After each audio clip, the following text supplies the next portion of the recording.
Dans cette vidéo, je t'explique comment Ferdinand Magellan est parti avec un plan audacieux pour effectuer la première circumnavigation du monde.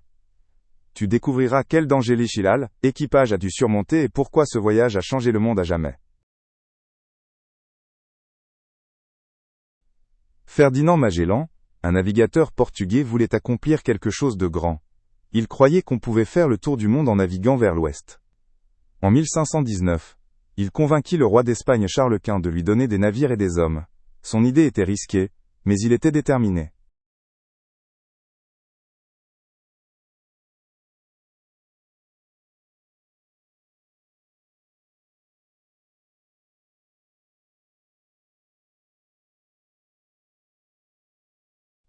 Le 20 septembre 1519, Magellan quitte l'Espagne avec 5 navires et environ 270 hommes.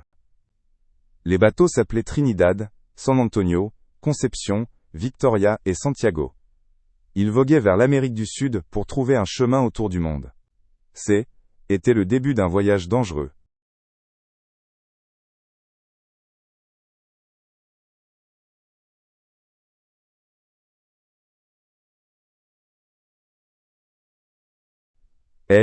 Équipage navigua sur l'océan Atlantique, ce qui prit plusieurs semaines. Les tempêtes et les vagues rendaient le voyage difficile, mais ils arrivèrent sur la côte sud-américaine. Magellan chercha un passage pour atteindre l'autre côté. Les hommes commençaient à perdre patience.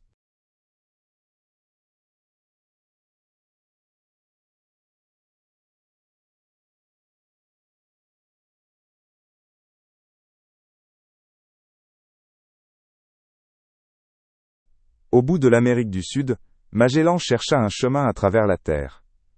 Après plusieurs semaines, il trouva en 1520 un étroit passage maritime, aujourd'hui appelé détroit de Magellan. Était dangereux, avec des rochers et un vent fort, mais ils réussirent à passer. Ils étaient maintenant dans le Pacifique.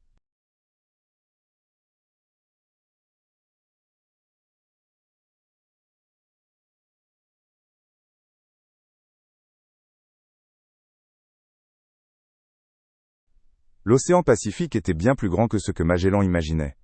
Pendant des mois, ils ne virent aucune terre, et les provisions diminuèrent.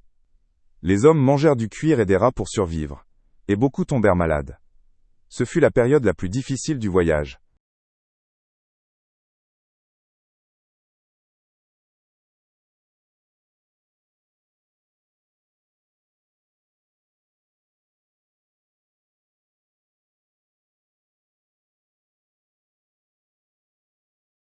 Certains hommes en eurent assez, et voulurent faire demi-tour. Sur le navire San Antonio, il y eut une mutinerie, et il quitta la flotte. Magellan resta strict et maintint les autres ensemble. Sans tous les navires, le voyage devint encore plus compliqué.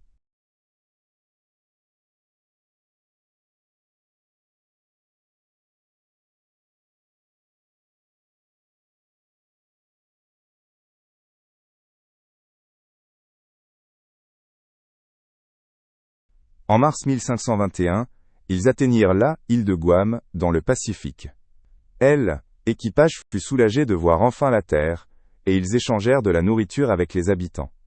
Peu après, ils arrivèrent aux Philippines. Était un rayon d'espoir, après des mois de souffrance.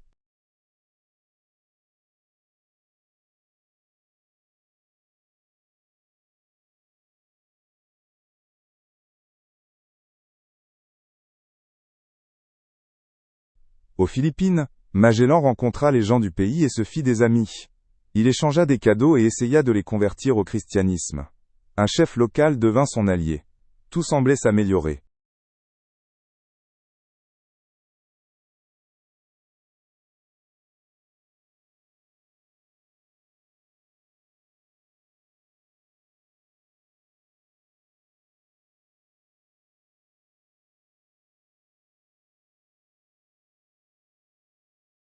Mais Magellan se retrouva impliqué dans un conflit entre deux tribus. Le 27 avril 1521, il combattit sur île de Mactan et fut tué. Les habitants le surpassèrent avec des lances et le laissèrent derrière. Ces hommes durent continuer sans lui.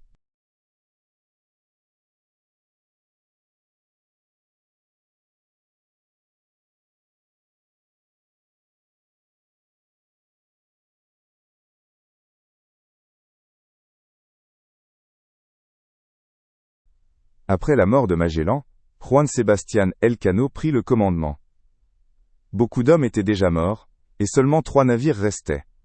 Ils durent continuer, même affaiblis. Le voyage était loin d'eux. Être terminé.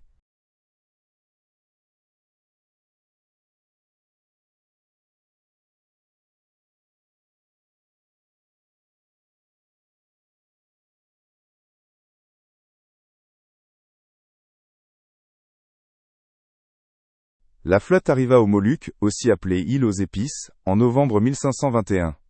Ils chargèrent des clous de girofle et des épices précieuses en Europe. Ce fut une étape importante, car était un objectif du voyage. Maintenant il fallait rentrer chez eux.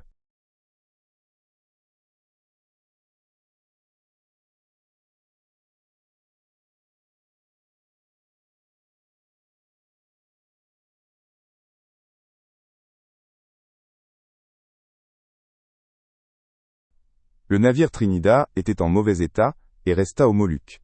Seules la Victoria et la Conception poursuivirent, mais la Conception fut plus tard brûlée, car trop abîmée. Tout dépendait maintenant de la Victoria. Était le dernier navire porteur d'espoir.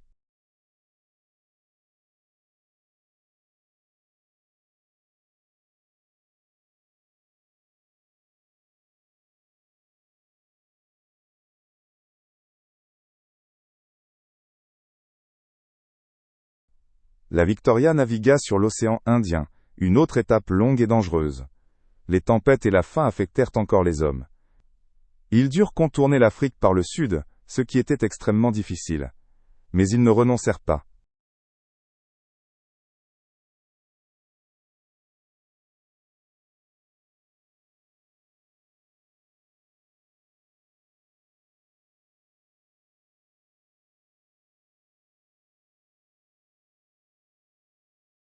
En mai 1522, ils atteignirent le cap de Bonne-Espérance à la pointe sud de l'Afrique. Les vagues y étaient énormes, et le navire faillit être détruit. Elcano maintint l'âle, équipage uni malgré la fatigue. Ils étaient presque arrivés.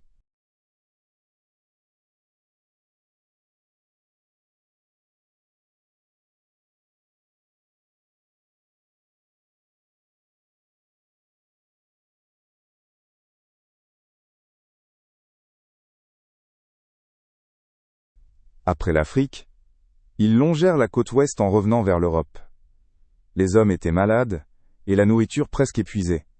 Seuls 35 des 270 hommes d'origine étaient encore en vie. Ce fut un combat jusqu'au bout.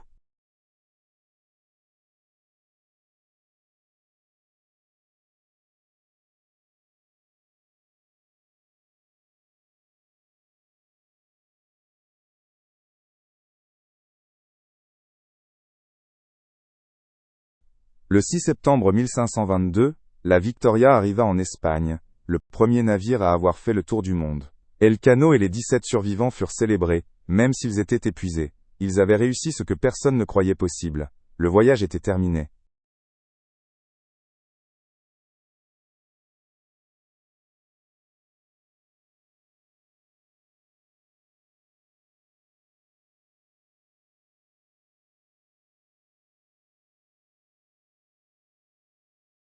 La circumnavigation montra que la Terre est vraiment ronde. Elle prouva aussi que les océans sont énormes, bien plus qu'on ne le pensait. Les cartes devinrent plus précises, et les gens comprirent mieux le monde. Ce fut un grand pas pour la science.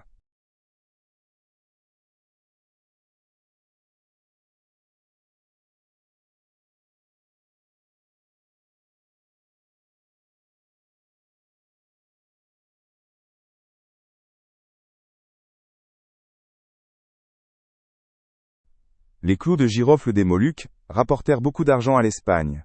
Même si un seul navire revint, le voyage fut un succès pour le commerce. Les épices valaient alors autant que l'or.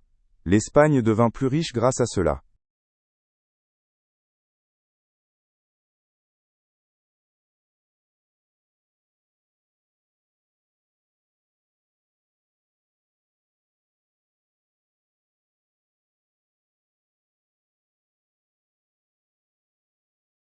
Magellan lui-même ne revint pas, mais son nom resta célèbre. Il avait eu l'idée et le courage de lancer le voyage. Elcano l'acheva, mais Magellan est considéré comme le grand visionnaire. Son rêve devint réalité, même s'il ne le vit pas.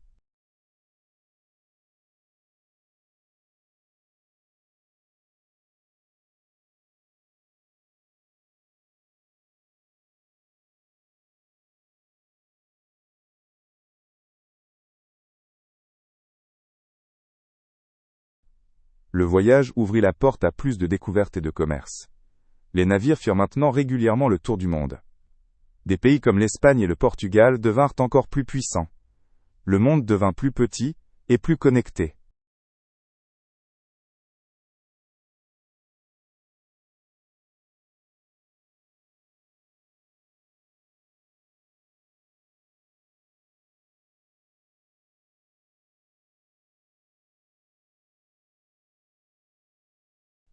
Les hommes revenus avaient beaucoup souffert.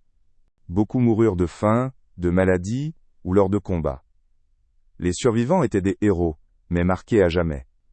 Ce fut un voyage plein de sacrifices.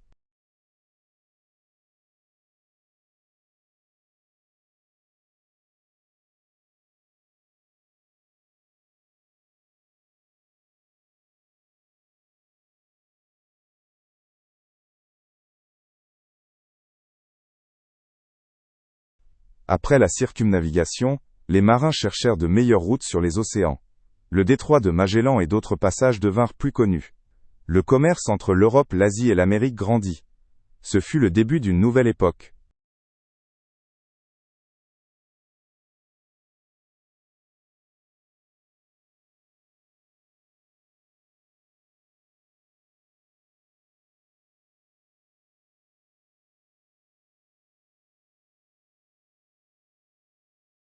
Le voyage coûta beaucoup de vies et de navires. 4 sur 5 furent perdus.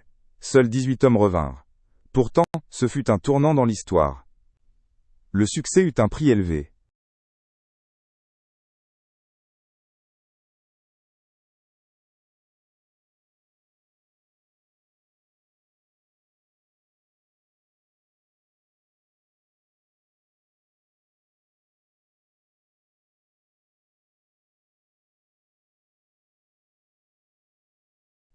Grâce au voyage, les savants purent mieux estimer la taille de la Terre. Les idées anciennes, comme celle de Christophe Colomb, furent corrigées. Le monde était bien plus grand que ce que la plupart pensaient. Cela aida à comprendre la géographie.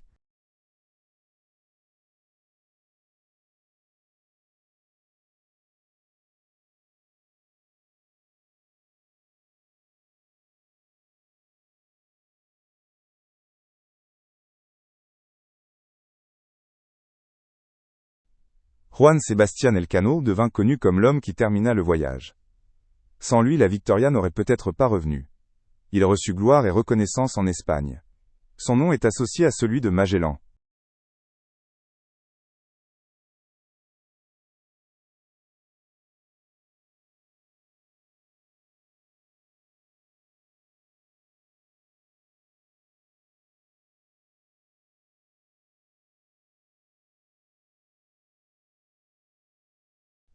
La circumnavigation montra que les hommes pouvaient dominer les océans. Ce qui semblait autrefois impossible était devenu réalité. Les marins devinrent plus courageux et explorèrent davantage. Les mers N étaient plus une limite.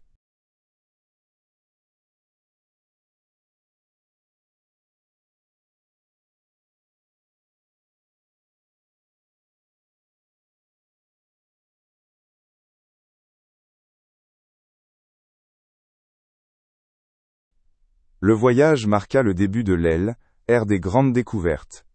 Les pays envoyèrent plus de navires pour explorer le monde. Le commerce et les colonies se développèrent partout. Ce fut une époque de changement.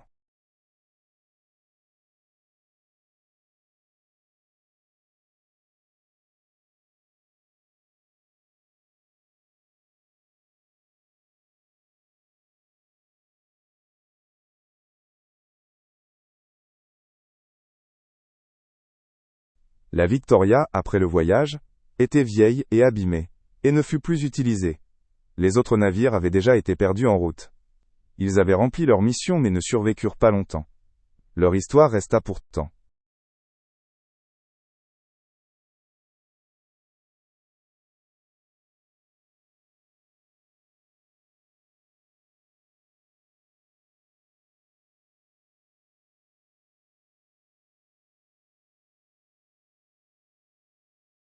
En Espagne, on racontait aux enfants ce voyage courageux. Ils entendaient parler de Magellan, Elcano, et des îles aux épices. Ce devint une légende que tout le monde connaissait. La circumnavigation inspira beaucoup.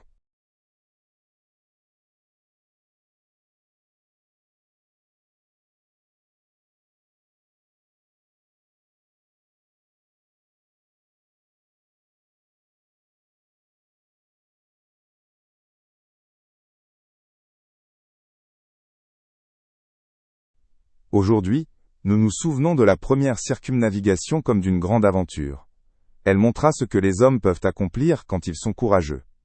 L'histoire est racontée encore et encore. Ce fut le début de quelque chose de nouveau.